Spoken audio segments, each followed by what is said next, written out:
says that 287 agreement with ICE violates New York's new local capital crimes law. What is your response to that?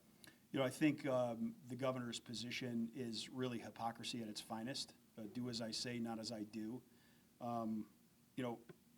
The office of the sheriff from day one of our administration has had an unwavering focus on protecting and serving the people of this community who are living, working, and raising their families here.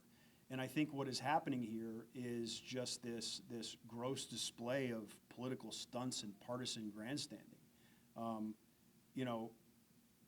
It's frustrating from a law enforcement executive position when you oversee so many dedicated men and women who are literally every single day putting their life on the line to protect their community, and then to have the current political class in Albany suggest that they know best about protecting local communities is really hypocrisy at its finest. It truly is.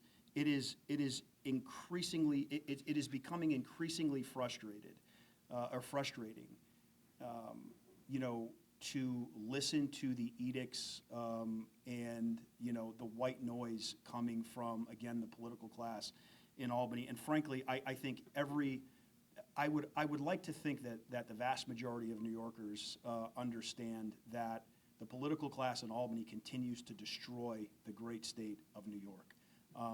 Highest taxes in the nation, significant outmigration in this state, and you have policy after policy after policy as it pertains to public safety that continues to put criminals over law-abiding New Yorkers, and that is frustrating. So the reality is this: whether or not I agree or disagree with a law that has been authored by the legislature and signed by the governor, my responsibility is to enforce the law. It is to follow the law, and we will continue to do that. I look back on issues like the legalization of marijuana, right? When I was in the state Senate, vehemently opposed to the legalization of marijuana. I am back here administering this office. Marijuana is legal. We administer the law as authored by the legislature and ultimately signed by the executive.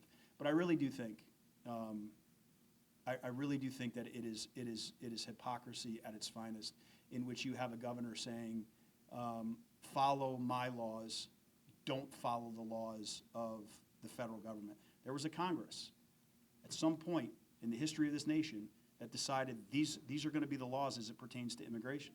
There was a president at some time in the history of the United States that said, yes, I agree with this, I'm going to sign it into law. And those are laws on the books. And if there's frustration or growing frustration about the way that the laws are currently written at the federal level, then frankly, I think that that's where the anger should be. But it is frustrating, certainly, to hear Governor Hochul and the likes of Tish James belly aching and complaining about all the hard work that the men and women of law enforcement are doing every single day.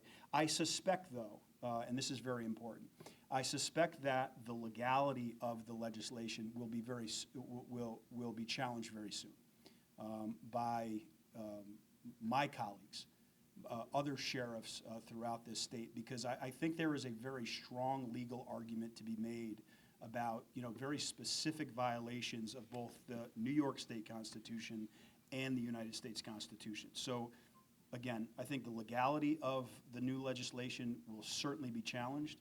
It will be decided by the judiciary, but ultimately we are going to continue to prioritize the public safety of the people who live, work, and are raising their families in this community. And all I can say about immigration-related issues is that if there is a very dangerous person in this jail, and the expectation is that I'm going to release that person back out into the community, I'm not doing that. I'm not going to do that to the people of Broome County, and that's not why they elected me. And that I think for sheriffs around this state, that is really where the growing frustration is rooted, right? I don't answer to Kathy Hochul. I don't answer to Tish James. I answer to the great people of Broome County who afforded me an opportunity to administer this office. So I think any sheriff that you spoke to today, whether they signed a 287G agreement or they didn't. I think that that's where their frustration would certainly be rooted. That was a long answer, but that's my answer. Are you guys planning on signing it, or Signing what? the 287 agreement if it passes? Yeah, I don't even know the premise of your question.